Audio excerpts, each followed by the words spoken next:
ये प्रेसमिट को शंख भवन ठारे आमर सहित अच्छा दलर वरिष्ठ नेता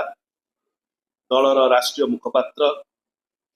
माननीय दल सभापति पॉलिटिकल सेक्रेटरी डॉक्टर संतोष मिश्र महोदय एक गुरुत्वपूर्ण प्रेसमिट को अनुरोध कर आगे जनता दल रिपोर्ट में मो रिपोर्ट में संबित बाबू रिपोर्ट में तेणु सरकार को निज रिपोर्ट कहूँ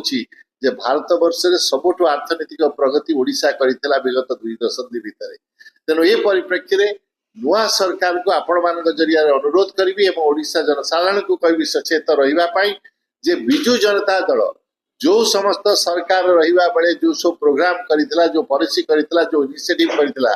तांको रंग एवं नाम परिवर्तन नष्ट न करी दे